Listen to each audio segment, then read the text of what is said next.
Même les petites rues ont fini complètement bloquées par la circulation. Les gens comptent sur ces accès pour effectuer leur trajet. La circulation doit être fluide. Nous faisons quotidiennement notre possible pour nous assurer que toutes les voies du pont sont ouvertes et praticables. Si l'on devait fermer cette route, l'économie de la région perdrait des dizaines de milliards de dollars.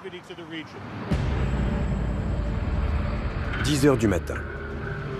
Originaire du New Jersey, Chris Banano et son équipe d'électriciens se mettent au travail. J'habite à 16 km d'ici, là où je suis né. Même dans mes rêves, je n'aurais jamais cru travailler ici un jour. C'est génial. Après avoir été pompier pendant 35 ans, Chris est passé d'un métier risqué à un autre. À 182 mètres de hauteur, le pont George Washington connaît un problème électrique. Et quelqu'un doit s'en charger. Haute tension, fibre optique, téléphone, courant, éclairage des routes, quel que soit le câble, on intervient. En d'autres termes, il marche sur des câbles. Ok, avance encore un peu. Il faut qu'on aille tout au bout? Dans ce métier, mieux vaut ne pas avoir le vertige. J'adore marcher sur les câbles. Si vous n'êtes pas à l'aise dessus, ce job n'est pas pour vous. Avec ses 10 000 ampoules et des kilomètres de câbles, Chris et son équipe ont la lourde tâche d'assurer quotidiennement l'entretien du pont. On nous a averti qu'une lampe s'était éteinte. On les vérifie une par une avant de s'occuper de celle qui pose problème, pour qu'elle fonctionne à nouveau. Ça va? Oui. Je crois que celle-là ne marche plus. Ouais, elle est grillée, on va s'en occuper.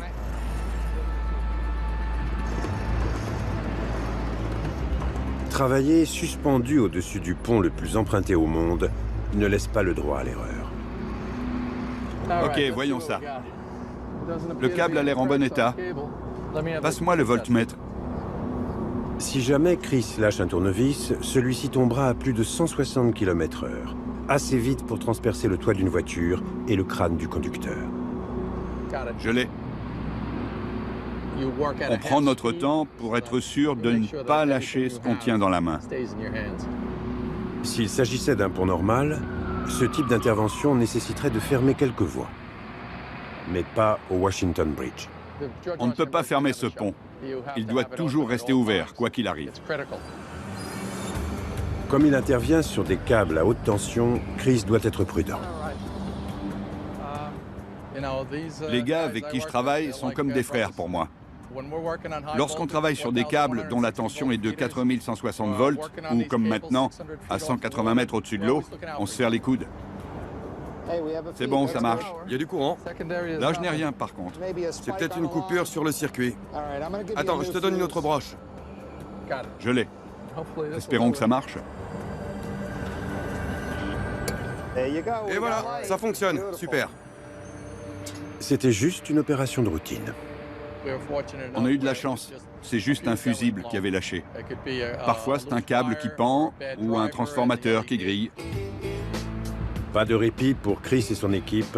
Ils se rendent sur la prochaine intervention. Mais les électriciens ne sont qu'une partie de l'armée d'ouvriers présents pour maintenir le pont ouvert jour et nuit, quoi qu'il arrive.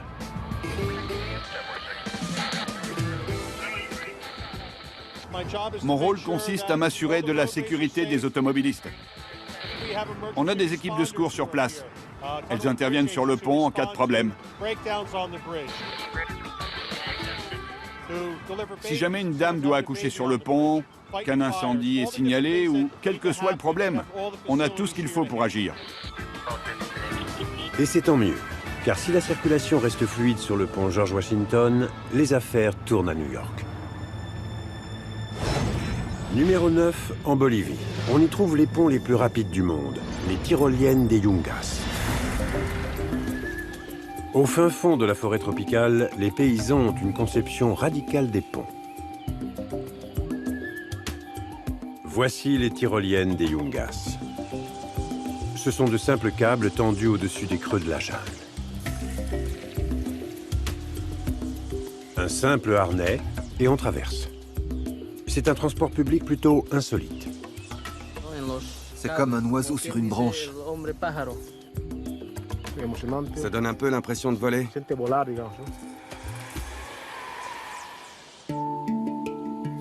Dans la vallée des Yungas, les cultures sont si reculées que les paysans devaient trouver un moyen d'acheminer les récoltes jusqu'au marché.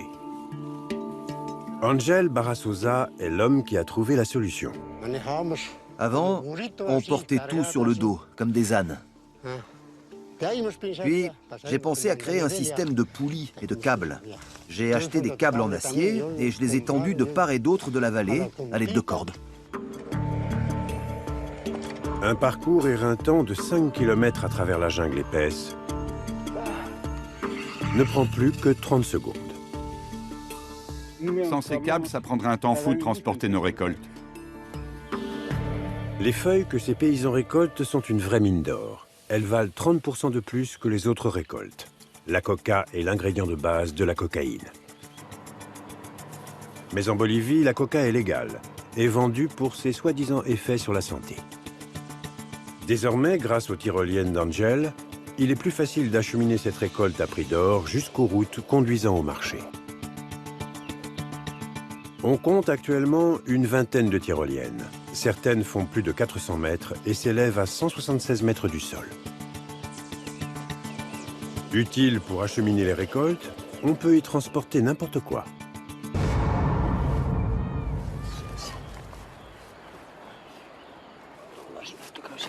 Même sa propre famille.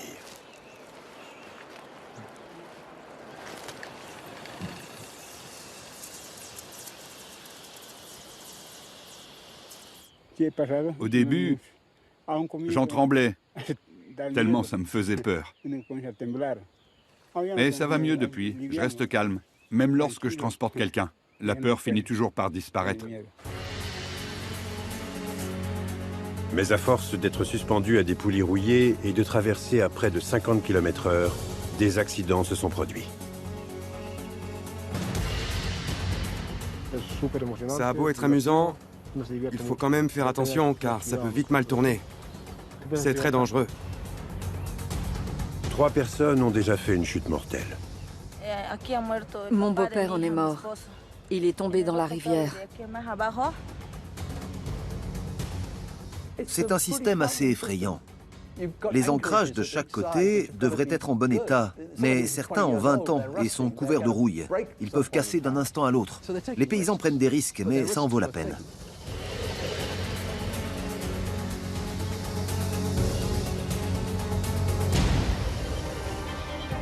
Dans un instant, direction les montagnes du Népal où un superbe pont a changé des vies. Nous avons découvert les ponts les plus denses et les plus rapides de la planète. Pour le numéro 8 du classement, direction la Sibérie en Russie, pour un véritable rodéo avec le Volgograd. Tous les ponts oscillent, mais certains, comme le pont du Millennium de Londres lors de son ouverture, se balancent carrément. Le 1er juillet 1940, un superbe pont suspendu fut inauguré à Tacoma, dans l'État de Washington. C'était une prouesse d'ingénierie. À l'époque, le pont de Tacoma était l'un des plus grands ponts suspendus au monde. 4 mois plus tard, des vents soufflant à 65 km/h ont balayé le pont, faisant osciller son tablier de 504 tonnes. Les ponts bougent. Le passage des voitures et le vent créent des vibrations. On ne peut pas concevoir une structure parfaitement rigide, ça n'aurait pas de sens. Alors que le vent frappait le pont, un des côtés se tordait dans un sens, tandis que l'autre côté se tordait dans l'autre. Ça a provoqué une oscillation naturelle.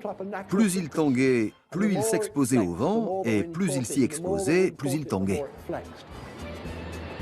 L'oscillation est devenue de plus en plus forte, si bien que le pont a fini par s'effondrer tout seul.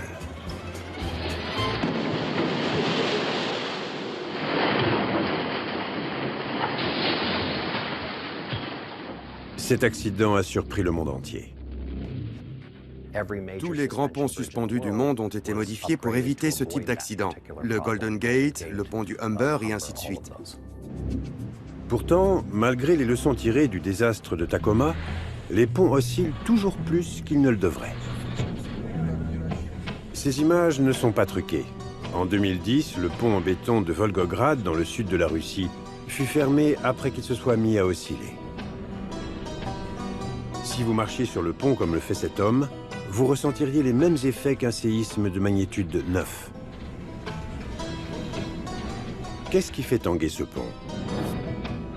Exactement la même chose qu'à Tacoma. Le vent. Le vent souffle juste assez pour soulever le pont avant de le faire redescendre. C'est un peu comme le mouvement d'un pendule. À chaque fois qu'on le pousse, il va un peu plus loin.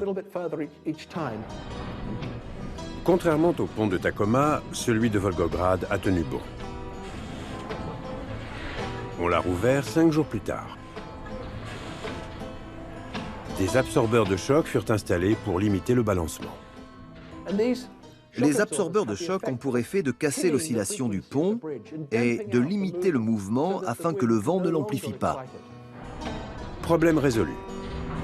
Mais personne ne sait ni où ni quand la malédiction des ponts branlants frappera à nouveau. L'ingénierie progresse sans cesse, ce qui permet de repousser certaines limites. Il n'est pas rare que tous les 10 ans, un nouveau problème se pose. Numéro 7. Toujours en Russie, direction le pont de Rouski. Raccordant l'île de Rouski à la Sibérie, c'est le plus long pont à haubans du monde. Cette route, longue d'1,1 km, est presque entièrement soutenue par des câbles. Mais ce n'est pas tant sa conception qui est folle, c'est ce qui se passe dessus.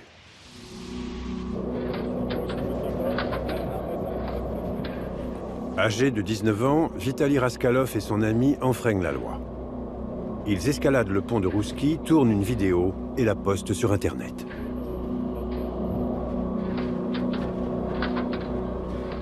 Cette nouvelle mode qui envahit la Russie s'appelle le skywalking. Il y a une vague de gens en Russie qui font des choses incroyablement risquées. Ils escaladent les infrastructures les plus dangereuses qu'ils peuvent trouver tout en se filmant. Ils font ça pour s'amuser et pour la notoriété. Avec ses 305 mètres de haut, l'escalade du pont de Rouski est le défi ultime pour tous les adolescents amateurs de sensations fortes. Non content d'avoir atteint le sommet du pont, Vitali décide d'escalader la grue surplombant la mer. Sans harnais de sécurité, il suffirait que son pied ou que sa main glisse pour qu'il chute sur plus de 300 mètres.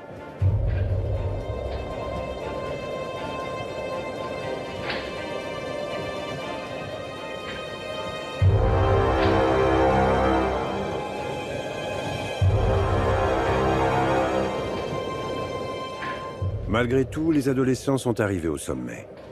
Ils ont été arrêtés avant d'être relâchés par les autorités. Ils ont chacun dû payer une amende de 300 roubles, soit 5 €. Plus de 3 millions de personnes ont vu la vidéo de Vitali sur sa folle ascension du pont de Rouski.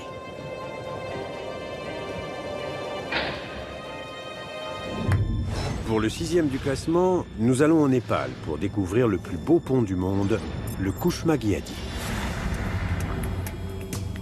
Ce pont fait de treillis est si haut qu'il devrait y avoir un panneau indiquant « Ne regardez pas en bas ».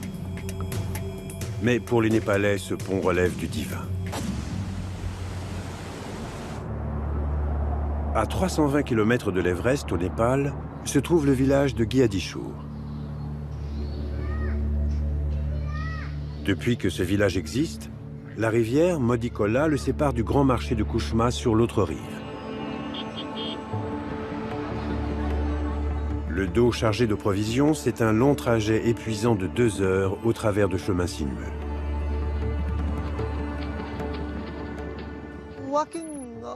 Marcher le long des gorges jusqu'à Kushma n'est pas seulement épuisant, c'est aussi dangereux. Il n'est pas rare que les gens se blessent sur le trajet. Cette gorge posait un réel problème. Les gens quittaient le village en espérant avoir une vie meilleure ailleurs. Mais un ingénieur local, à 2 doigts de la retraite, Saria Prakash Podi, avait la solution. un astucieux et innovant pont suspendu. À la fin de ma carrière, je suis retourné dans mon village natal, Kouchma. Et je me suis dit, avant de prendre ma retraite, je dois faire quelque chose pour ces villageois. J'ai dessiné les plans et je suis parti voir les élus locaux pour leur demander de financer la construction. Personne ne croyait en ce projet, car c'était trop long et trop haut. On disait que les enfants comme les vieillards ne pourraient pas l'emprunter. Quand j'ai entamé la construction de ce pont, les gens me prenaient pour un fou.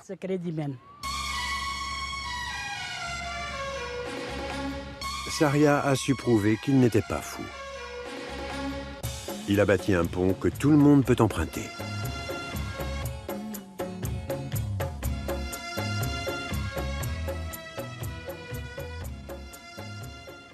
Ce pont est la définition même de l'efficacité. Il n'est fait que de quelques câbles qui traversent la vallée.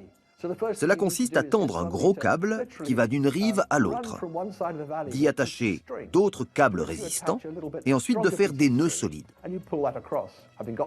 Une fois que vous avez fait cela, vous construisez le pont petit à petit, en tendant un second gros câble, et ainsi de suite. Évidemment, après, il faut ancrer les câbles tendus. Lorsque c'est fait, on peut commencer à poser le plancher. Ce pont s'adapte parfaitement à son environnement. C'est une structure sous tension, toute la force repose là-dessus. On tire les câbles au-dessus des gorges avant de les tendre. Cette façon de procéder est très efficace dans ce genre de région.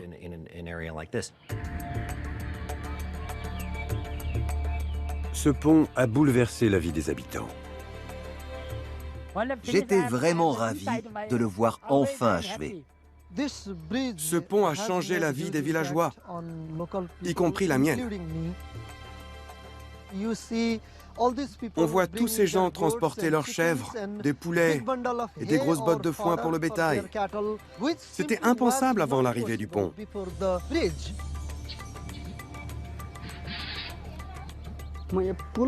Avant qu'il ne soit construit, j'étais fermier. Maintenant, j'ai lancé mon entreprise. Ce pont m'a grandement facilité la vie et j'en suis très reconnaissant. Même si ce pont est une aubaine pour les villageois, les 200 mètres de vide sont un cauchemar pour ceux qui ont le vertige. Lorsqu'on traverse le pont, on le sent bouger. Il se balance de gauche à droite. On a l'impression de flotter. Le nouveau pari fou serait d'attirer les touristes du monde entier. Les ponts impressionnent beaucoup. Ces structures permettent de relier les gens entre eux. Ce pont démontre aux Népalais à quel point l'ingénierie peut faire la différence. À la 5e place, direction la Sibérie et le Vitim. Le pont le plus rudimentaire au monde. La Sibérie est traversée de part et d'autre par la route Baïkal. Longue de près de 4200 km, elle passe au travers des terrains les plus hostiles au monde. Mais cette route, que seuls les plus téméraires osent affronter, comporte une portion très redoutée. Le pont de Vitim.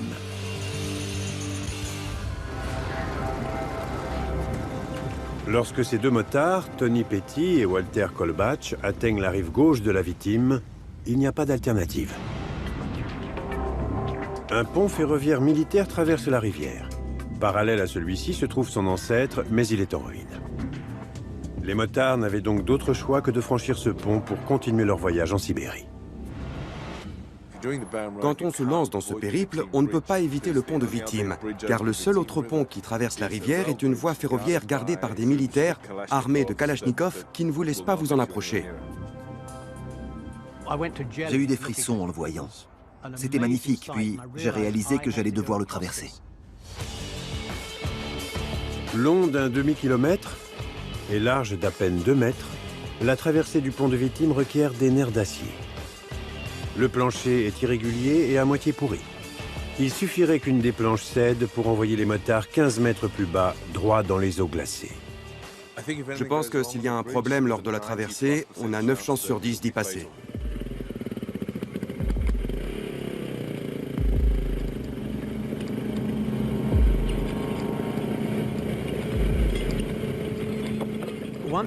Une fois qu'on est sur le pont, on se sent très seul.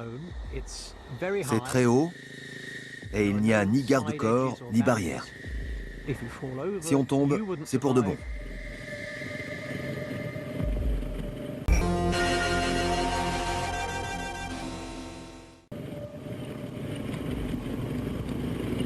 Une fois arrivé à mi-chemin, impossible de revenir en arrière.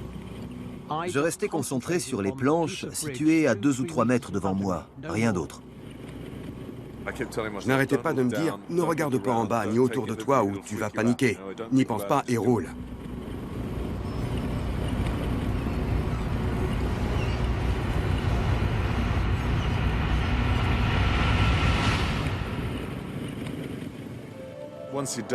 Lorsqu'on arrive, on se sent soudain très détendu et fier de soi. Sur le plan émotionnel comme sur le plan physique, j'étais épuisé. Je suis resté planté là, à regarder la distance, sous le choc. En l'honneur de cette traversée terrifiante, Walter a fondé le club du pont de victimes.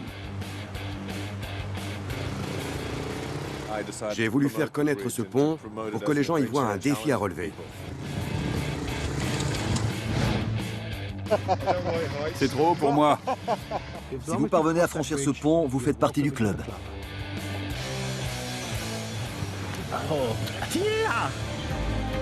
Dans un instant, un pont de la côte est américaine a très mauvaise réputation. Tenez bon! Il y a des ponts qui oscillent jusqu'à s'écrouler, et en Russie, des ponts que seuls les plus courageux osent franchir. Nous arrivons au 4e du classement. Sur la côte est des États-Unis se trouve le pont de la baie de Chesapeake, le plus effrayant qui soit.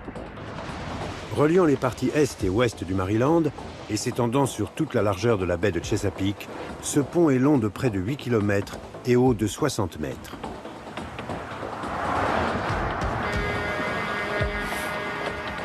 Mais pour nombre d'automobilistes, ce pont n'est pas une merveille créée par l'homme. C'est une route cauchemardesque. C'est franchement le pont le plus effrayant que j'ai jamais traversé en voiture. On dirait des montagnes russes. Ce n'est pas une belle ligne droite. Ça monte encore et encore. Puis ça redescend encore et encore. C'est très stressant. Voici le pont le plus effrayant du monde. Une réputation bien méritée. Ça va aller! Tenez bon! On a appelé les secours! D'accord. Cela s'est produit le 19 juillet 2013. Entraîneuse de Pom Pom Girls, Morgan Lake rentrait chez elle. Le pont de la baie de Chesapeake est sur sa route. Alors qu'elle roule sur le pont, elle remarque un semi-remorque foncer droit sur elle. J'ai vu cet énorme camion se rapprocher à toute vitesse dans mon rétroviseur. Il s'approchait de plus en plus. Et je me suis dit, lui, il va un peu trop vite. Puis tout d'un coup, il m'est violemment rentré dedans. L'impact a poussé la voiture de Morgan hors des glissières de sécurité avant de la faire chuter dans l'eau 12 mètres plus bas. Je me suis dit, ça y est, je vais mourir.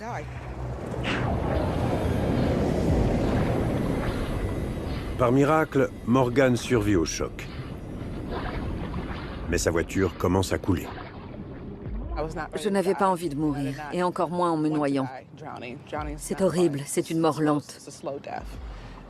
Puis, j'ai ouvert les yeux, il faisait tout noir, je n'y voyais absolument rien. Je me suis débattue pour tenter d'enlever ma ceinture de sécurité, j'ai trouvé la vitre de ma portière, je m'y suis glissée, j'ai commencé à nager jusqu'à la surface. Je remontais sans m'arrêter, et une fois à la surface, j'ai pris une grande inspiration. J'ai ensuite nagé sur 180 mètres, soit 2 terrains de football. Je ne m'en suis pas rendu compte sur le coup. J'ai eu l'impression de nager pendant 5 ou 10 secondes, tellement j'avais envie de sortir de l'eau. Ces instants fatidiques où elle s'est mise hors de danger ont été filmés. Un camion m'est rentré dedans. Un camion m'est rentré dedans, c'est ce que j'ai dit sur le coup. Tenez bon! On a appelé les secours! D'accord. Ça va aller, tenez bon. Personne d'autre n'est tombé à l'eau? Non. D'accord. Faut tenir le coup, d'accord? Et puis je me suis dit, oh mon Dieu, c'est pas croyable. Je m'en suis tirée. 4 mois plus tard, Morgan se remet à peine de cette terrible épreuve survenue sur le pont de la baie de Chesapeake. J'ai encore du mal à contenir mes larmes. Malgré les circonstances, je préfère me dire que j'ai eu de la chance. L'accident de Morgan a renforcé la mauvaise réputation du pont. Bonjour, ça va? Bonjour. Je suis votre chauffeur pour la traversée du pont. Je m'appelle Samantha. Enchantée, moi c'est Kathleen. Certains automobilistes sont si effrayés à l'idée d'emprunter ce pont qu'ils sont prêts à payer pour que quelqu'un conduise à leur place. Ils ont peur de tomber du pont ou de paniquer. Voilà pourquoi on propose notre aide. Enchantée. Samantha fait payer 25 $ pour traverser le pont. Et les clients affluent. J'ai eu des crises d'angoisse en traversant ce pont. Ça va tant que quelqu'un d'autre conduit. Mais je panique rien qu'à l'idée de prendre le volant. Ça me terrorise. Kathleen fait régulièrement le trajet de Baltimore jusqu'au Delaware pendant ses week-ends. Le pont de la baie de Chesapeake est sur sa route. Sans l'aide de Samantha, elle serait bloquée. Vous préférez que je roule sur quelle voie pendant qu'on traverse le pont? Celle de droite? À droite? Ces glissières sont tout ce qui sépare les voitures des eaux de la baie situées 32 mètres plus bas. Les gens qui ont peur du vide sont paralysés. En voyant cette étendue d'eau glaciale dont seule une petite barrière les sépare, ils paniquent vite. Si vous paniquez sur le pont, impossible de vous arrêter avant au moins 6 km. Plus on approche du milieu du pont, plus je deviens nerveuse. Ça va? Vous êtes à l'aise? Je roule pas trop vite? Non, c'est bien. Je veux m'assurer que vous vous sentiez bien. Non, d'accord. Les accidents qui surviennent sur le pont, comme celui de Morgan, terrifient les automobilistes comme Kathleen. Vous avez vu l'accident où cette femme est tombée dans l'eau? Oui, elle a nagé jusqu'au bord. Je commençais seulement à m'habituer à la traversée du pont lorsque j'ai appris que sa voiture avait franchi la barrière avant de plonger dans l'eau. Ça fait peur. Samantha a conduit Kathleen en toute sécurité. Ce trajet qui l'effraie tant est enfin terminé. Mais chaque accident survenant sur le pont de la baie de Chesapeake accroît sa réputation du pont le plus effrayant de tous. Pour la 3e place du classement, nous nous rendons au Japon, où se trouve le pont le plus instable du monde. Le Japon est une puissance technologique, un pays réputé pour ses infrastructures et ses immeubles antisismiques. Mais lorsqu'il s'agit de ponts, cela devient surprenant. Perdus au fin fond des montagnes japonaises, on trouve les ponts les plus instables au monde.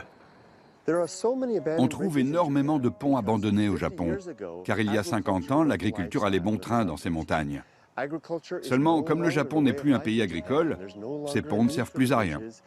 Plus personne ne les traverse et personne ne les entretient. Vieux de 60 ans, le pont Musu Tsurubashi doit être le plus chancelant de tous. Fait de cordes effilochées, de câbles rouillés et de planches pourries, son nom signifie littéralement le pont instable. Les ponts ne sont pas éternels. L'acier rouille, les jointures finissent par se casser, et au final, il finit par tomber. Ces vestiges du Japon d'autrefois sont autant de pièges mortels qui tapissent la campagne. Personne ne les utilise, à part peut-être ces 2 hommes. Bonjour. Bonjour! On est sur le pont! Ils se font appeler les cinglés. Ils adorent explorer les ponts dangereux et oubliés de leur pays. J'aime les endroits où les gens n'osent pas aller parce qu'ils trouvent ça trop dangereux. Plus l'endroit est dangereux, plus on risque de se faire du mal ou de tomber, plus j'ai envie d'y aller. Ce pont, récemment découvert par Shiuji et son ami, détrône même le Musu Tsuribashi sur l'échelle des ponts instables et dangereux. Quand je l'ai découvert pour la première fois, je me suis demandé si c'était vraiment un pont. Et puis lorsque je suis monté, j'ai réalisé que oui. Ça m'a fait un sacré choc. Étant à l'abandon, Shiuji et son ami ne savent pas s'il est en bon état. Mais est-ce suffisant pour qu'ils renoncent? Si le pont s'écroule, ils feront une chute de 30 mètres dans la vallée. On peut à peine poser le pied. C'est très dangereux. Les planches sont très espacées. Je suis vraiment à 2 doigts de passer au travers. C'est quasiment impossible. Mission accomplie. Les cinglés ont survécu, tout comme le pont le plus instable du monde. Pour l'instant. De tous les ponts que j'ai traversés, celui-ci est de loin le plus dangereux. Numéro 2. À Seattle, on trouve le plus long pont flottant du monde, le nouveau SR 520. La ville de Seattle se situe au bord du lac Washington. On y construit le plus grand pont flottant des États-Unis. Pour moi, la construction de ce pont est un vrai défi. Une fois terminé, ce sera le pont flottant le plus long du monde. Jamais un pont flottant n'aura été aussi élaboré. Les ponts flottants existent depuis des millénaires. Rapides et faciles à construire, ils ont été décisifs lors de la Première et Seconde Guerre mondiale. Un pont flottant porte très bien son nom. Il s'agit d'une succession de pontons qui sont comme des bateaux dont la seule fonction revient à flotter. On les met en place avant de les fixer et de les amarrer. Puis on installe un plancher jusqu'à former le pont flottant. Mais de nos jours, ce genre de pont se fait rare. Ils sont un peu moins fiables qu'un pont normal. Pour éviter les accidents, les ponts doivent être entretenus. Seulement, les ponts flottants demandent beaucoup plus d'entretien. En guise de preuve, regardez ce pont qui traverse le fleuve Nadim en Sibérie.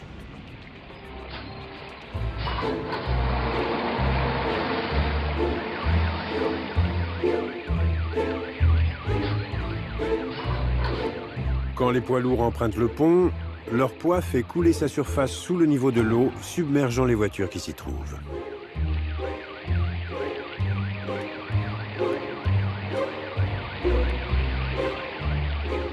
Si vous croyez qu'il n'y a qu'en Russie où les ponts flottants posent problème, regardez ce qui s'est passé à Seattle.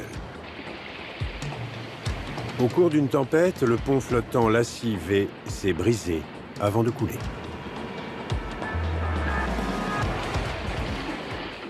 Un des pontons a coulé, entraînant les autres avec lui, et enfin le pont tout entier.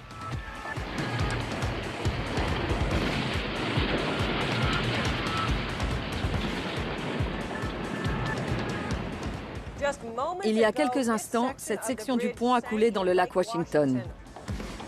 Et croyez-le ou non, à seulement 6 km du lieu du drame, sur le même lac, on en construit un autre. On va construire un tout nouveau pont. Ce sera le plus long pont flottant du monde. Le lac Washington est très profond, en plus d'être au beau milieu d'une zone de tremblement de terre. Cela explique pourquoi on ne peut y construire de pont traditionnel. Les ponts flottants sont souvent préconisés dans le cas de tremblements de terre. Cela peut poser de sérieux problèmes aux structures ancrées dans le sol. Pendant plus de 50 ans, l'actuel pont flottant, le SR 520, a été utile à Seattle. Mais il est aujourd'hui dépassé. Il faut donc le remplacer par un pont plus grand et plus sûr. L'ancien pont vient de fêter ses 50 ans. Cela veut aussi dire qu'il n'est pas conforme aux normes antisismiques actuelles. Il est vulnérable au vent et aux vagues. Voilà pourquoi on construit un tout nouveau pont. Le nouveau SR 520 longera l'ancien pont et le remplacera. C'est un chantier colossal. En matière de construction de ponts et de chantiers navals, ce pont est un défi de taille. Censé être achevé en 2016, le chantier du pont atteint aujourd'hui une étape cruciale.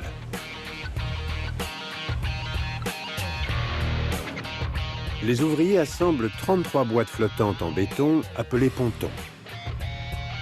Chacun est long comme un terrain de football et pèse l'équivalent de 23 avions de ligne.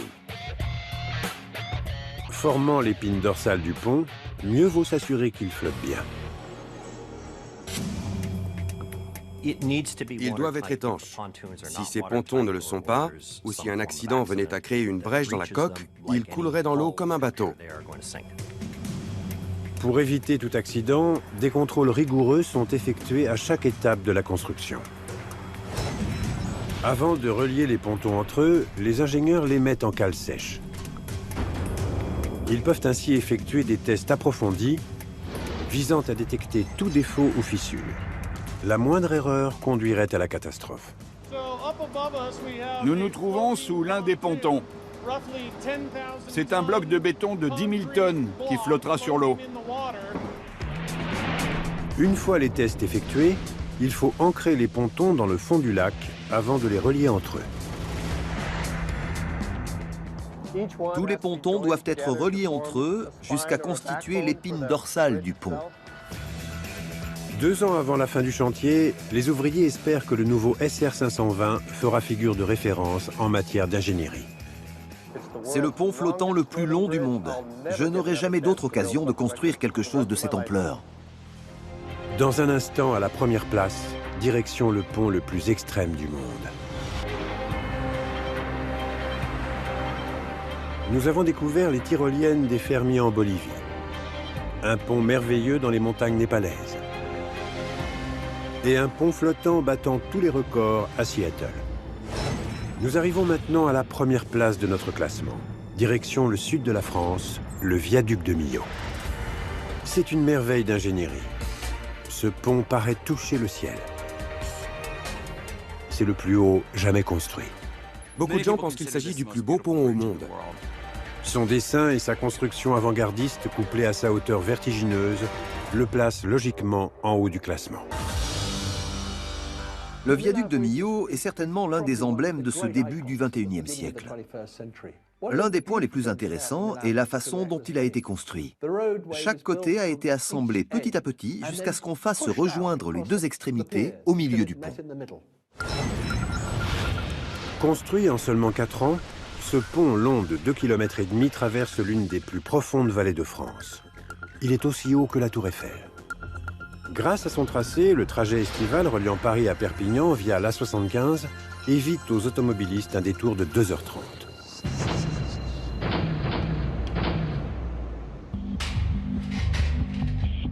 Cette échelle permet à l'ingénieur Franck Lemouton d'aller travailler. Il est l'une des personnes chargées de l'entretien quotidien du viaduc. Il arrive fréquemment que je vienne dans le viaduc pour aller vérifier l'état des caméras. Il y a aussi des caméras qui surveillent l'autoroute. Il y a beaucoup de matériel qui servent à la sécurité. Mais les caméras ne sont pas installées au niveau de la route. Au contraire, elles se trouvent tout en haut des énormes piliers. Résultat, Franck doit escalader près de 100 mètres, échelon après échelon. Mon sport favori, c'est l'escalade. Oui, avec le travail que je pratique, il ne faut pas avoir le vertige. Depuis le sommet, la vue est à la fois fascinante et effrayante. Alors, la première fois que je suis venu travailler sur le pont, c'était fantastique. À l'époque, le plus gros émerveillé par la grandeur de l'ouvrage. Et lorsque je suis rentré dedans, c'était monumental. La sécurité est de mise au viaduc de Millau car sa hauteur vertigineuse attire un certain nombre de mordus d'adrénaline. L'ancien soldat britannique Lewis Jones et ses 2 amis se préparent pour le frisson ultime. Essaye de te mettre sur la bande d'arrêt d'urgence avant de ralentir, d'accord? Ce qui me plaît dans le base jump, c'est de mettre ma vie en jeu et de jouer de près avec la mort. Comme beaucoup d'autres base jumpers du monde entier, ils veulent se mesurer au plus haut pont qui soit, le viaduc de Millau. Le plus impressionnant, c'est la hauteur. La longueur de la chute libre depuis le viaduc est incroyable. Mais j'aime aussi le fait que la chute se fasse au beau milieu de la nature. Pour ce saut, j'étais étonné d'être le seul membre du groupe à être nerveux. Depuis la route, c'est une chute libre de 280 mètres dans la vallée. Sauter depuis le pont est très dangereux et interdit par la loi. Lewis lui-même déconseille à quiconque d'effectuer ce saut. Mais les autorités ne peuvent pas faire grand-chose pour les arrêter. Reste bien à droite. Préviens-moi. Ouais. T'es prêt? On cherche l'endroit idéal. Essaie de ralentir un peu pour qu'on puisse sortir de la voiture aussi vite que possible. Non, attends. Voilà, ça y est, arrête-toi. Vite, vite, vite.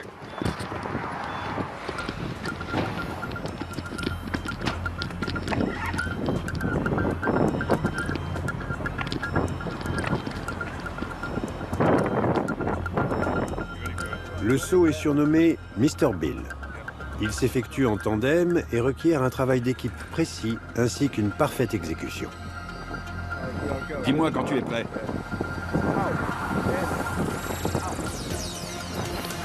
Wow! La vache! À seulement 180 mètres du sol, Lewis lâche son partenaire. Il descend en chute libre à 100 km à l'heure. Il faut pouvoir regarder le sol en maîtrisant chaque mouvement et estimer le temps que devra durer la chute libre. Il doit déployer son parachute immédiatement.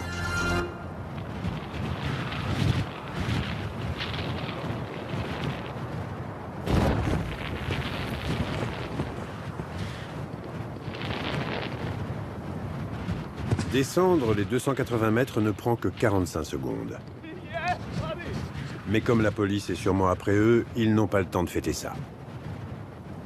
Faut qu'on y aille. C'est juste au cas où quelqu'un nous aurait vus. On pourrait se faire arrêter. C'est ça le risque.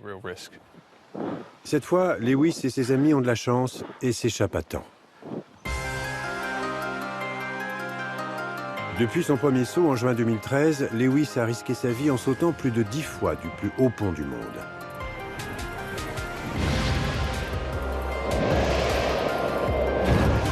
Il est accro au viaduc de Millau.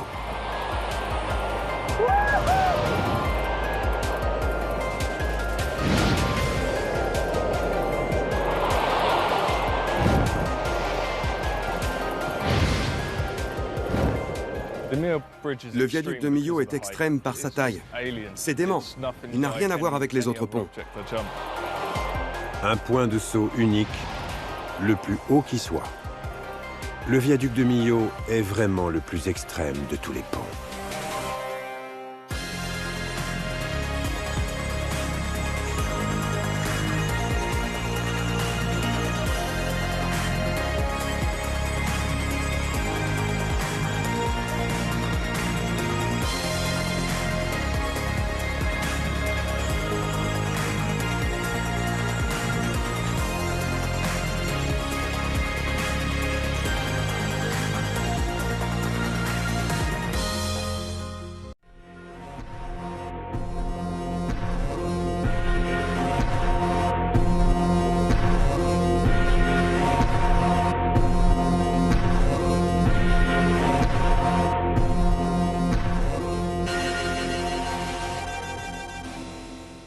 Le pont George Washington ne ferme jamais.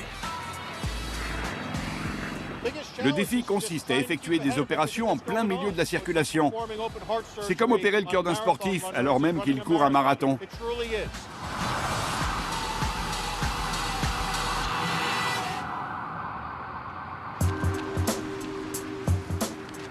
C'est l'artère principale qui traverse l'Hudson River, reliant Manhattan à Fort Lee dans le New Jersey. Plus de 100 000 voitures, 10 000 camions et 1000 bus empruntent le pont chaque jour tout au long de l'année, 24 heures sur 24, sans la moindre interruption. S'il y a un problème sur le pont George Washington, c'est toute la côte est du pays qui en pâtit. Voici ce qui s'est produit le 13 septembre 2013, alors que seules 2 des 14 voies du pont ont été bloquées. Un vrai chaos. Les embouteillages ont paralysé tout le nord de Manhattan. Ils se sont même étendus jusque dans des villes du New Jersey. Même les petites rues ont fini complètement bloquées par la circulation. Les gens comptent sur ces accès pour effectuer leur trajet. La circulation doit être fluide. Nous faisons quotidiennement notre possible pour nous assurer que toutes les voies du pont sont ouvertes et praticables.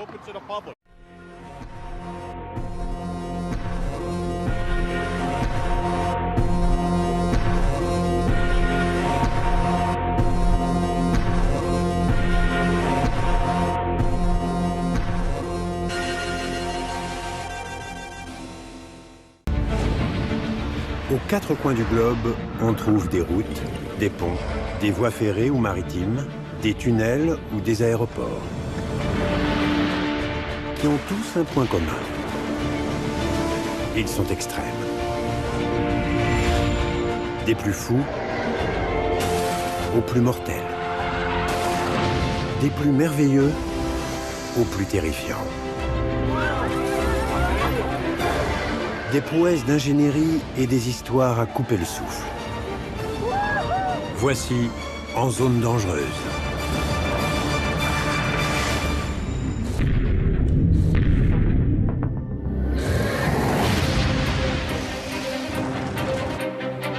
On trouve des ponts dangereux dans le monde entier.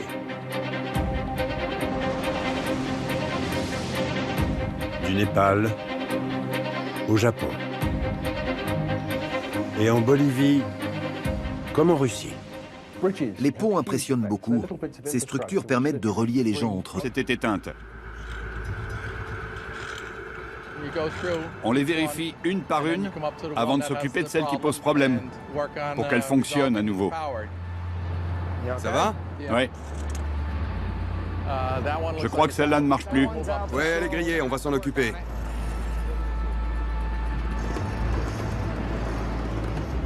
Travailler suspendu au-dessus du pont le plus emprunté au monde ne laisse pas le droit à l'erreur. Ok, voyons ça.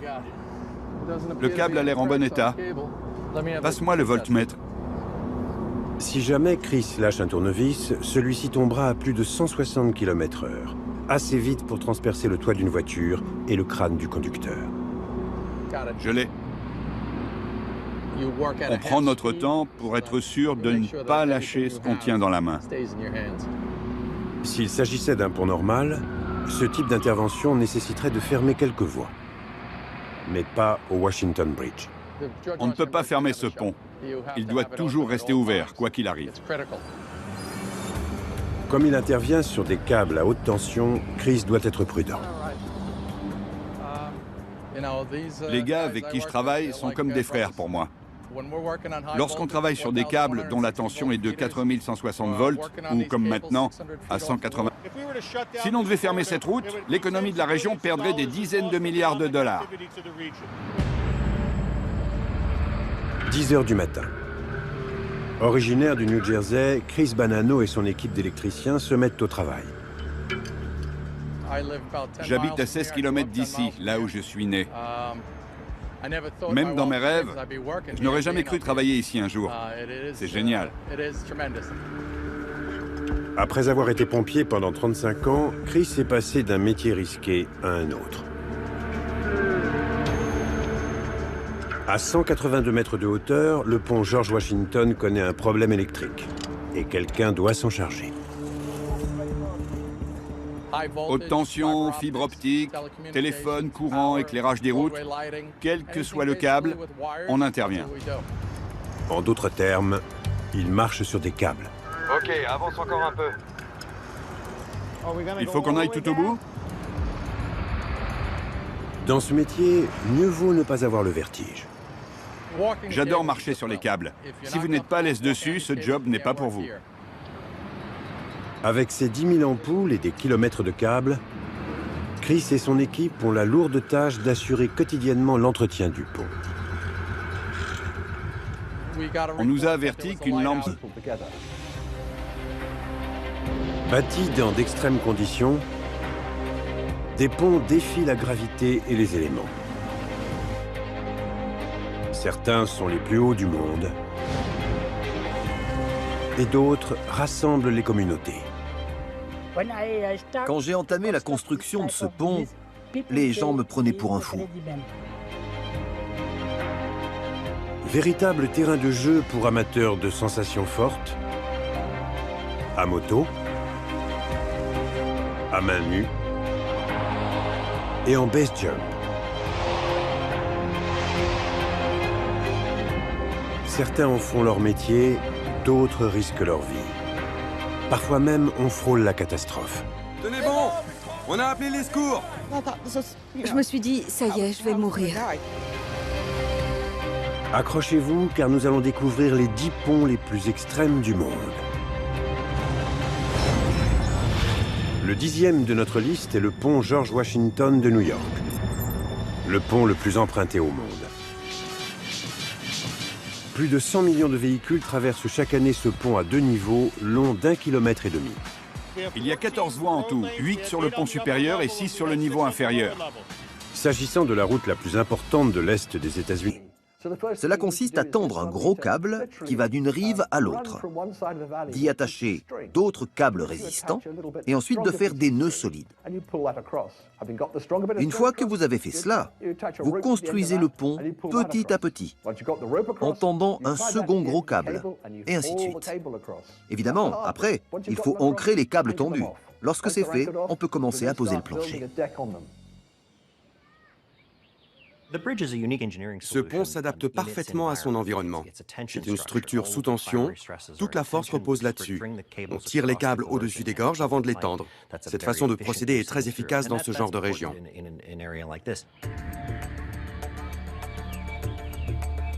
ce pont a bouleversé la vie des habitants. J'étais vraiment ravi de le voir enfin achevé. Ce pont a changé la vie des villageois, y compris la mienne. On voit tous ces gens transporter leurs chèvres, des poulets et des grosses bottes de foin pour le bétail. C'était impensable avant l'arrivée du pont.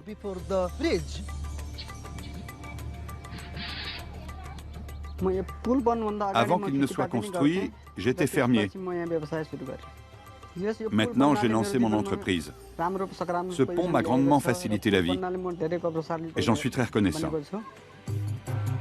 Même si ce pont est une aubaine pour les villageois, les 200 mètres de vide sont un cauchemar pour ceux qui ont le vertige. Lorsqu'on traverse le pont, on le sent bouger. Il se balance de gauche à droite. On a l'impression de flotter. Le nouveau pari fou serait d'attirer les touristes du monde entier. Les ponts impressionnent beaucoup.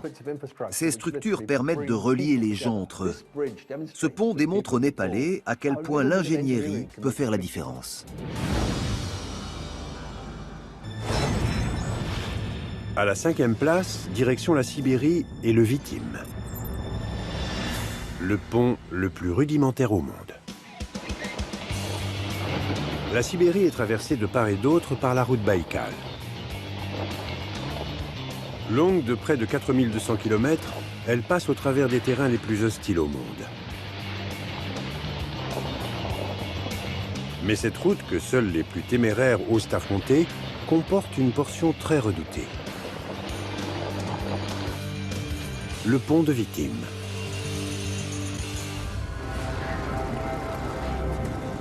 Lorsque ces deux motards, Tony Petty et Walter Kolbach, atteignent la rive gauche de la Vitim, il n'y a pas d'alternative. Les gens qui ont peur du vide sont paralysés. En voyant cette étendue d'eau glaciale dont seule une petite barrière les sépare, ils paniquent vite. Si vous paniquez sur le pont, impossible de vous arrêter avant au moins 6 km. Plus on approche du milieu du pont, plus je deviens nerveuse. Ça va? Vous êtes à l'aise? Je roule pas trop vite? Non, c'est bien. Je veux m'assurer que vous vous sentiez bien. Non, d'accord. Les accidents qui surviennent sur le pont, comme celui de Morgan, terrifient les automobilistes comme Kathleen. Vous avez vu l'accident où cette femme est tombée dans l'eau? Oui, elle a nagé jusqu'au bord. Je commençais seulement à m'habituer à la traversée du pont lorsque j'ai appris que sa voiture avait franchi la barrière avant de plonger dans l'eau. Ça fait peur. Samantha a conduit Kathleen en toute sécurité. Ce trajet qui l'effraie tant est enfin terminé. Mais chaque accident survenant sur le pont de la baie de Chesapeake accroît sa réputation du pont le plus effrayant de tous. Pour la 3e place du classement, nous nous rendons au Japon, où se trouve le pont le plus instable du monde. Le Japon est une puissance technologique, un pays réputé pour ses infrastructures et ses immeubles antisismiques. Mais lorsqu'il s'agit de ponts, cela devient surprenant. Perdu au fin fond des montagnes japonaises, on trouve les ponts les plus instables au monde. On trouve énormément de ponts abandonnés au Japon, car il y a 50 ans, l'agriculture allait bon train dans ces montagnes. Seulement, comme le Japon n'est plus un pays agricole, ces ponts ne servent plus à rien. Plus personne ne les traverse et personne ne les entretient. Vieux de 60 ans, le pont Musu Tsuribashi doit être le plus chancelant de tous. Fait de cordes effilochées, de câbles rouillés et de planches pourries, son nom signifie littéralement le pont instable. Les ponts ne sont pas éternels. L'acier rouille, les jointures finissent par se casser, et au final, il finit par tomber. Ces vestiges du Japon d'autrefois sont autant de pièges mortels qui tapissent la campagne. Personne ne les utilise, à part peut-être ces 2 hommes. Bonjour. Bonjour! On est sur le pont! Ils se font appeler les cinglés. Ils adorent explorer les ponts dangereux et oubliés de leur pays. J'aime les endroits où les gens sont incroyables. Mais j'aime aussi le fait que la chute se fasse au beau milieu de la nature. Pour ce saut, j'étais étonné d'être le seul membre du groupe à être nerveux. Depuis la route, c'est une chute libre de 280 mètres dans la vallée. Sauter depuis le pont est très dangereux et interdit par la loi. Lewis lui-même déconseille à quiconque d'effectuer ce saut. Mais les autorités ne peuvent pas faire grand-chose pour les arrêter. Reste bien à droite. Préviens-moi. Ouais. T'es prêt? On cherche l'endroit idéal. Essaie de ralentir un peu pour qu'on puisse sortir de la voiture aussi vite que possible. Non, attends. Voilà, ça y est, arrête-toi. Vite, vite, vite!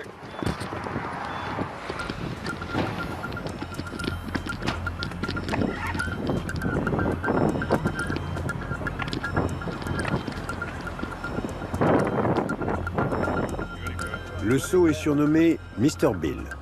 Il s'effectue en tandem et requiert un travail d'équipe précis ainsi qu'une parfaite exécution.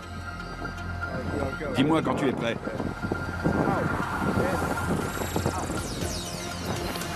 Wow! La vache! À seulement 180 mètres du sol, Lewis lâche son partenaire. Il descend en chute libre à 100 km à l'heure. Il faut pouvoir regarder le sol en maîtrisant chaque mouvement et estimer le temps que devra durer la chute libre. Il doit déployer son parachute immédiatement.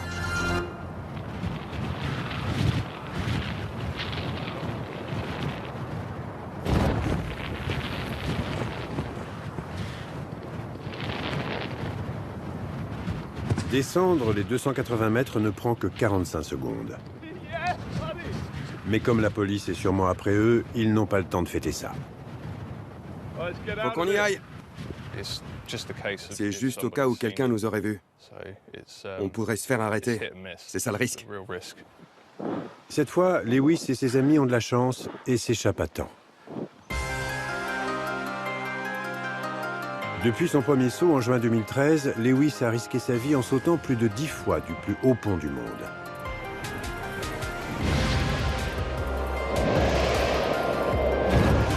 Il est accro au viaduc de Millau.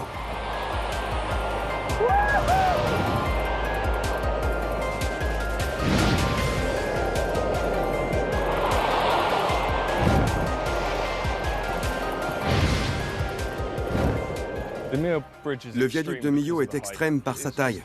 C'est dément. Il n'a rien à voir avec les autres ponts. Sans l'aide de Samantha, elle serait bloquée. Vous préférez que je roule sur quelle voie pendant qu'on traverse le pont? Celle de droite? À droite? Ces glissières sont tout ce qui sépare les voitures des eaux de la baie située 32 mètres plus bas. Les gens qui ont peur du vide sont paralysés. En voyant cette étendue d'eau glaciale dont seule une petite barrière les sépare, ils paniquent vite. Si vous paniquez sur le pont, impossible de vous arrêter avant au moins 6 km. Plus on approche du milieu du pont, plus je deviens nerveuse. Ça va? Vous êtes à l'aise? Je roule pas trop vite? Non, c'est bien. Je veux m'assurer que vous vous sentiez bien. Non, d'accord. Les accidents qui surviennent sur le pont, comme celui de Morgan, terrifient les automobilistes comme Kathleen. Vous avez vu l'accident où cette femme est tombée dans l'eau? Oui, elle a nagé jusqu'au bord.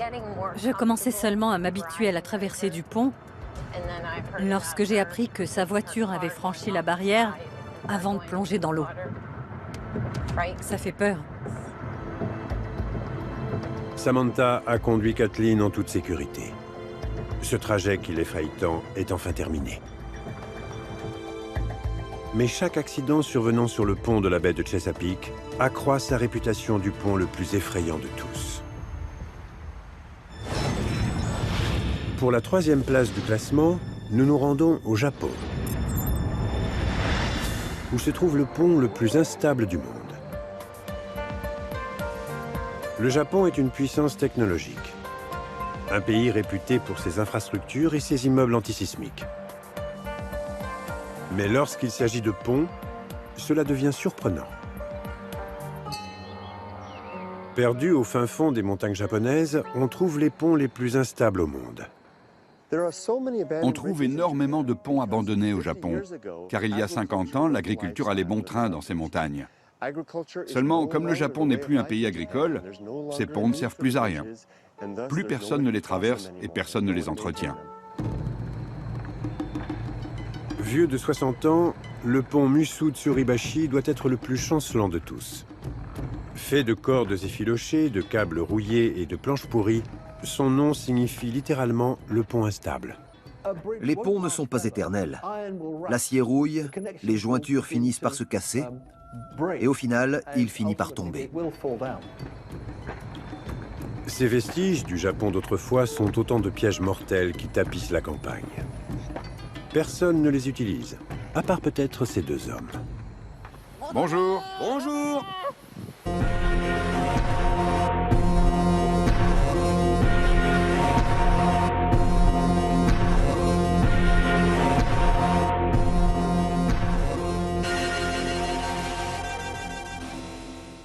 Le pont George Washington ne ferme jamais. Le défi consiste à effectuer des opérations en plein milieu de la circulation. C'est comme opérer le cœur d'un sportif, alors même qu'il court un marathon.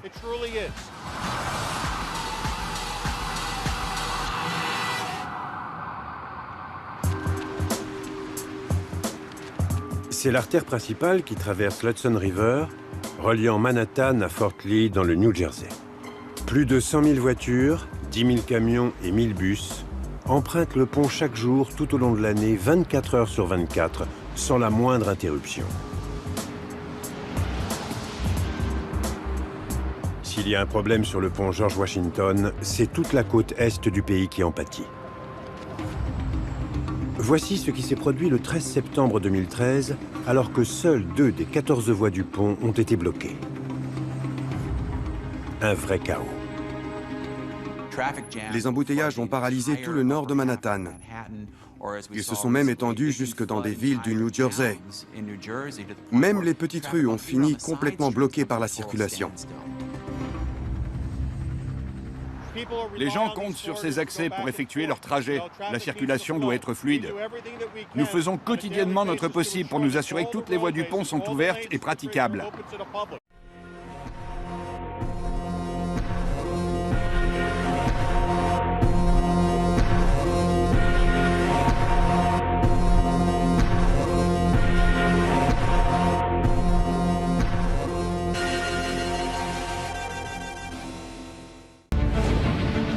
Au Aux quatre coins du globe, on trouve des routes, des ponts, des voies ferrées ou maritimes, des tunnels ou des aéroports,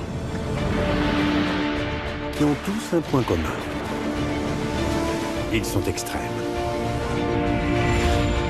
Des plus fous aux plus mortels.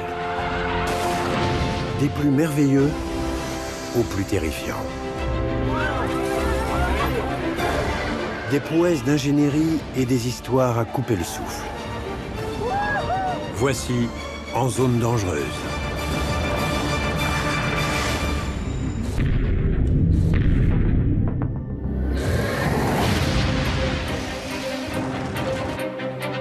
On trouve des ponts dangereux dans le monde entier.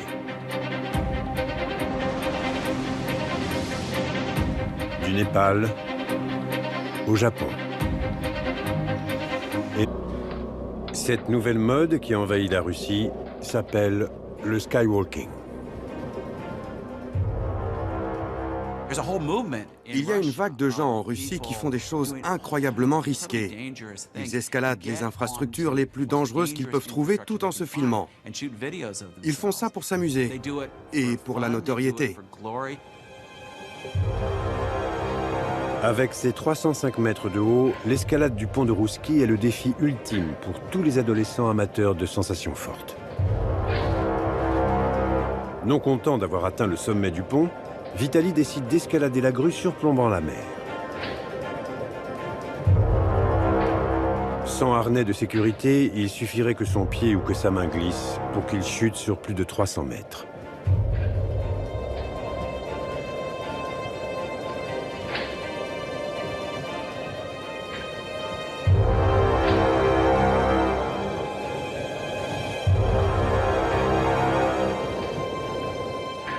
Malgré tout, les adolescents sont arrivés au sommet. Ils ont été arrêtés avant d'être relâchés par les autorités. Ils ont chacun dû payer une amende de 300 roubles, soit 5 €. Plus de 3 millions de personnes ont vu la vidéo de Vitali sur sa folle ascension du pont de Roussky.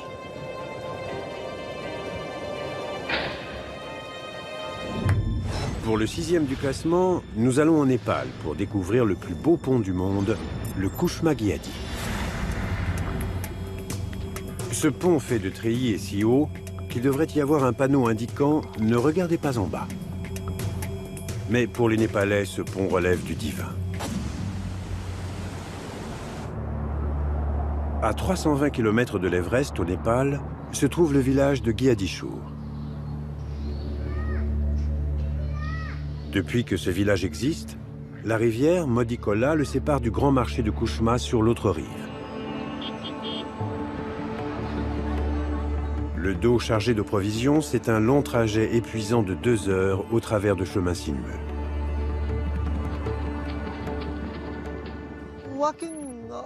Marcher le long des gorges jusqu'à Kushma n'est pas seulement épuisant, c'est aussi dangereux. Il n'est pas rare que les gens se blessent sur le trajet. Cette gorge posait un réel problème.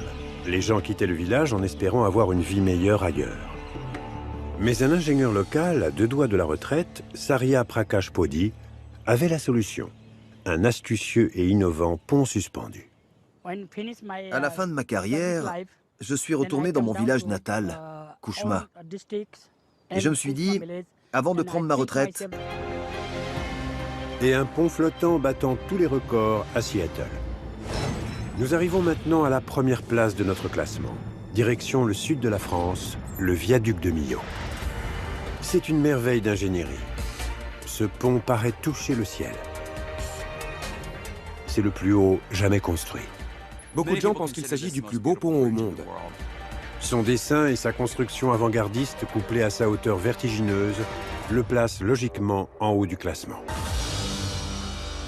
Le viaduc de Millau est certainement l'un des emblèmes de ce début du XXIe siècle.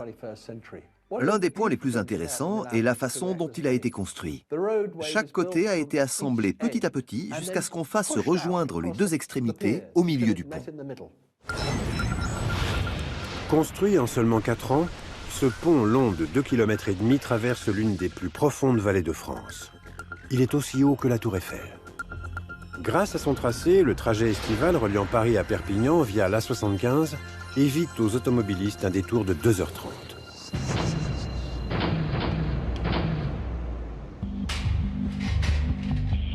Cette échelle permet à l'ingénieur Franck Lemouton d'aller travailler. Il est l'une des personnes chargées de l'entretien quotidien du viaduc. Il arrive fréquemment que je vienne dans le viaduc pour aller vérifier l'état des caméras. Il y a aussi des caméras qui surveillent l'autoroute. Il y a beaucoup de matériel qui servent à la sécurité. Mais les caméras ne sont pas installées au niveau de la route. Au contraire, elles se trouvent tout en haut des énormes piliers. Résultat, Franck doit escalader près de 100 mètres, échelon après échelon. Mon sport favori, c'est l'escalade. Oui, avec le travail que je pratique, il ne faut pas avoir le vertige. Depuis le sommet, la vue est à la fois fascinante et effrayante. Alors, la première fois que je suis venu travailler sur le pont, c'était fantastique. À l'époque, le plus gros émerveillé par la grandeur de l'ouvrage. Et lorsque je suis rentré dedans, c'était monumental. La sécurité est de mise au viaduc de Millau car sa hauteur vertigineuse attire un certain nombre de mordus d'adrénaline.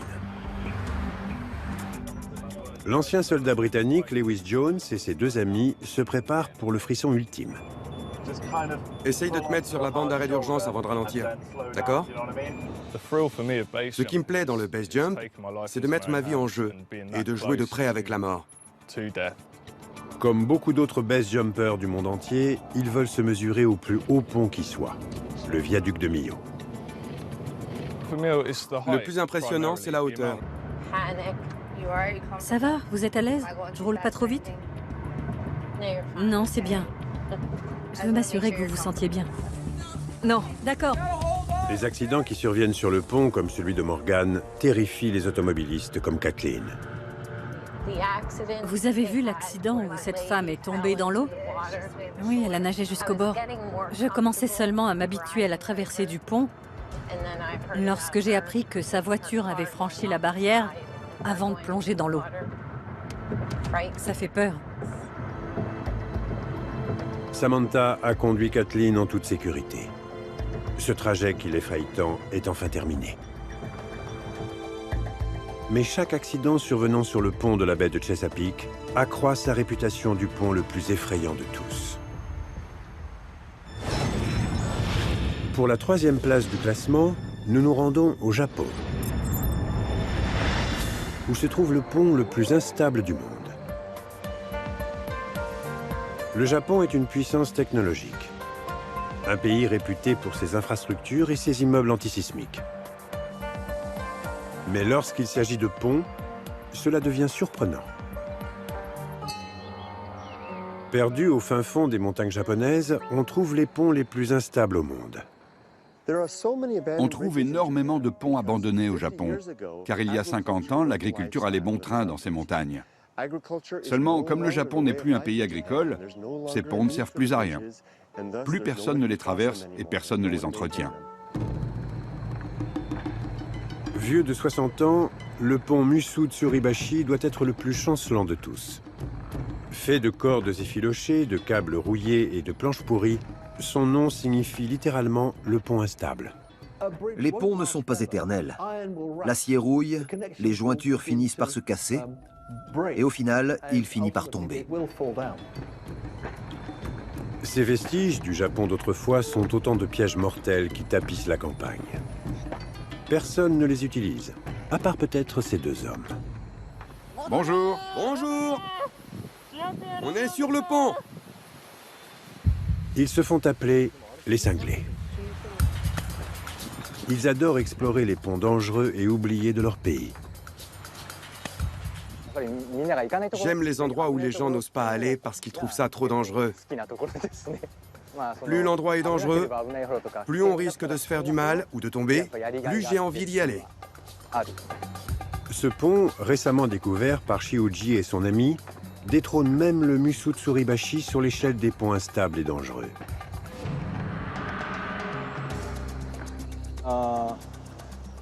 Quand je l'ai découvert pour la première fois, C'est un bloc de béton de 10 000 tonnes qui flottera sur l'eau.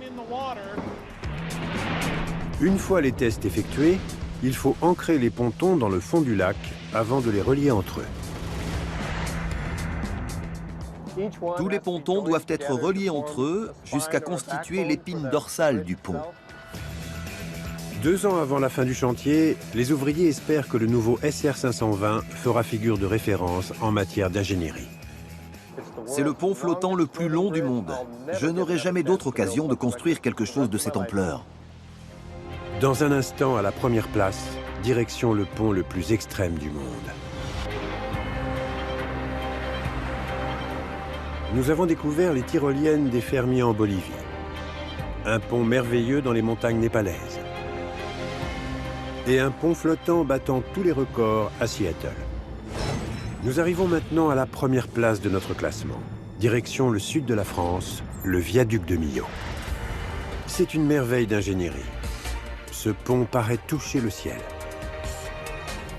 C'est le plus haut jamais construit. beaucoup de gens pensent qu'il s'agit du plus beau pont au monde. Son dessin et sa construction avant-gardiste, couplée à sa hauteur vertigineuse, le placent logiquement en haut du classement. Le viaduc de Millau est certainement l'un des emblèmes de ce début du XXIe siècle. L'un des points les plus intéressants est la façon dont il a été construit. Chaque côté a été assemblé petit à petit jusqu'à ce qu'on fasse se rejoindre les 2 extrémités au milieu du pont. Construit en seulement 4 ans, ce pont long de 2,5 km traverse l'une des plus profondes vallées de France. Il est aussi haut que la Tour Eiffel. Grâce à son tracé, le trajet estival reliant Paris à Perpignan via l'A75 évite aux automobilistes un détour de 2h30.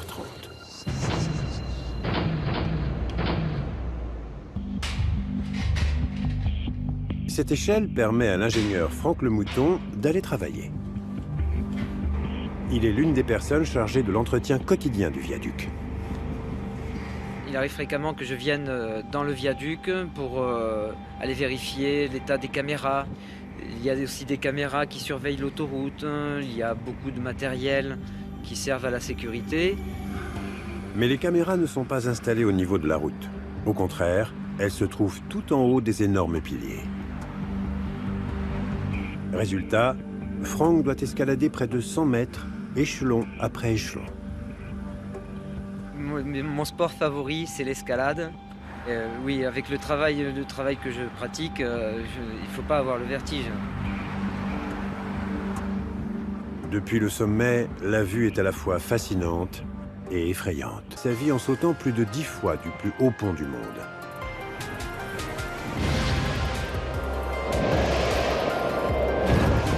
Il est accro au viaduc de Millau.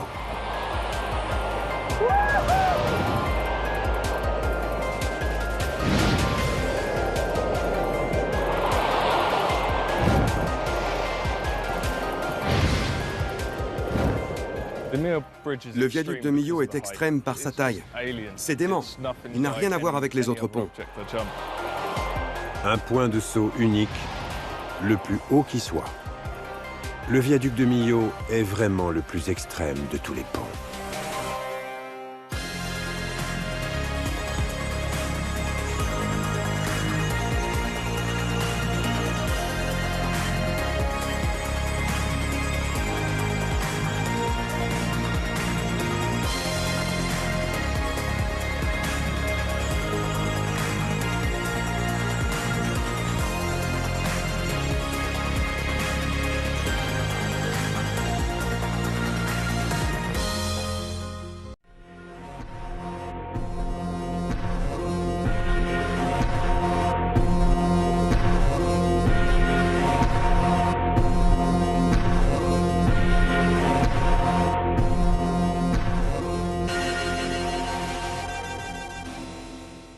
Le pont George Washington ne ferme jamais.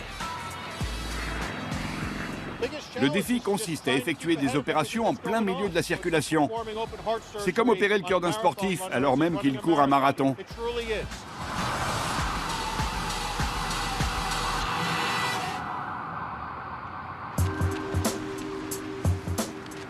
C'est l'artère principale qui traverse l'Hudson River, reliant Manhattan à Fort Lee dans le New Jersey.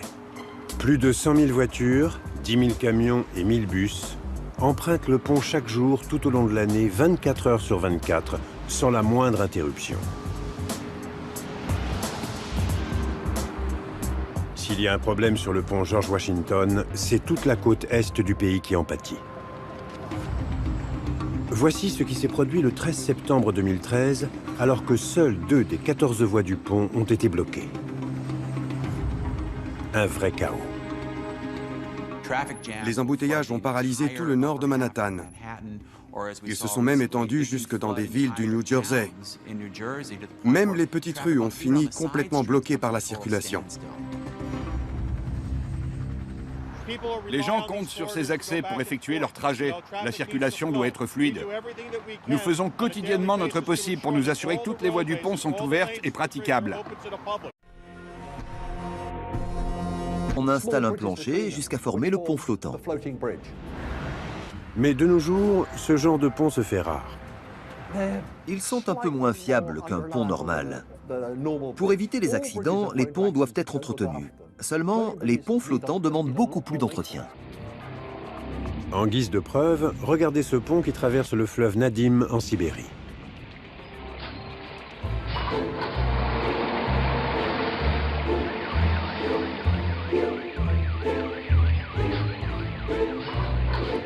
Quand les poids lourds empruntent le pont, leur poids fait couler sa surface sous le niveau de l'eau, submergeant les voitures qui s'y trouvent.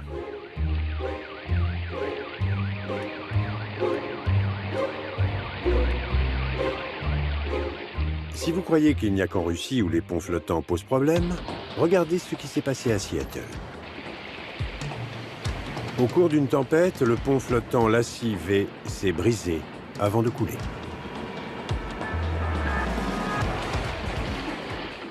Un des pontons a coulé, entraînant les autres avec lui, et enfin le pont tout entier.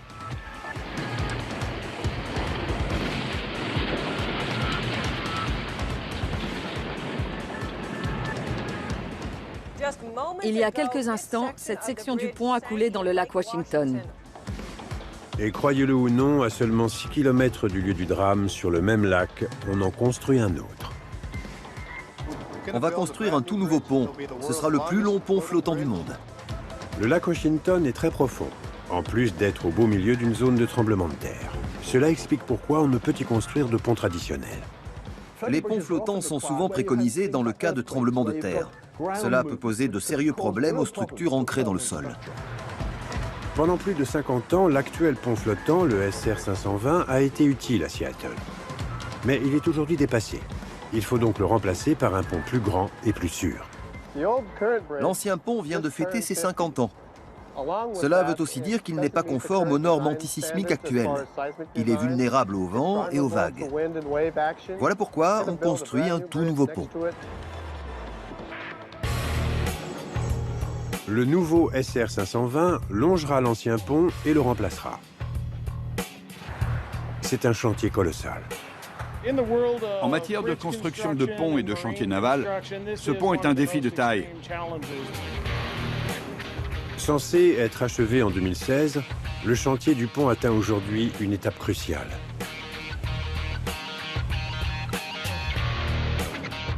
Les ouvriers assemblent 33 boîtes flottantes en béton appelées pontons. Chacun est long comme un terrain de football et pèse l'équivalent de 23 avions de ligne. Pour ce saut, j'étais étonné d'être le seul membre du groupe à être nerveux. Depuis la route, c'est une chute libre de 280 mètres dans la vallée. Sauter depuis le pont est très dangereux et interdit par la loi.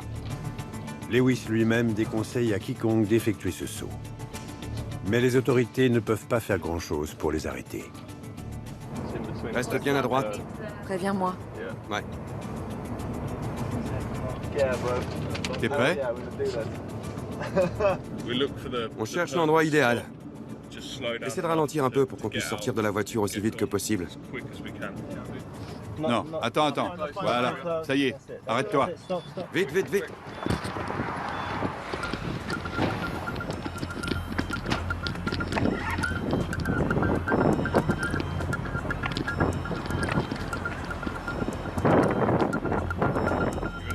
Le saut est surnommé Mr. Bill. Il s'effectue en tandem et requiert un travail d'équipe précis ainsi qu'une parfaite exécution. Dis-moi quand tu es prêt.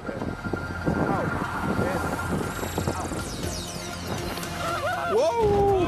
La vache! À seulement 180 mètres du sol, Lewis lâche son partenaire. Il descend en chute libre à 100 km à l'heure. Il faut pouvoir regarder le sol en maîtrisant chaque mouvement et estimer le temps que devra durer la chute libre. Il doit déployer son parachute immédiatement.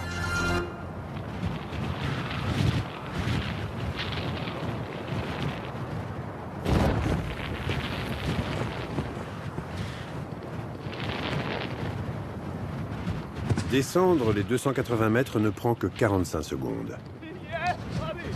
Mais comme la police est sûrement après eux, ils n'ont pas le temps de fêter ça. Faut qu'on y aille. C'est juste au cas où quelqu'un nous aurait vus. On pourrait se faire arrêter. C'est ça le risque. Cette fois, Lewis et ses amis ont de la chance et s'échappent à temps. Depuis son premier saut en juin 2013, Lewis a risqué sa vie en sautant plus de 10 fois du plus haut pont du monde.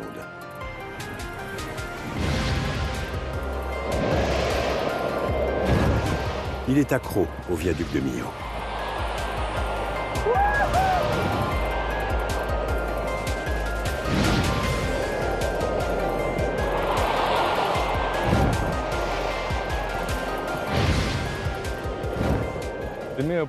Le viaduc de Millau est extrême par sa taille. C'est dément. Il n'a rien à voir avec les autres ponts. Un point de saut unique, le plus haut qui soit.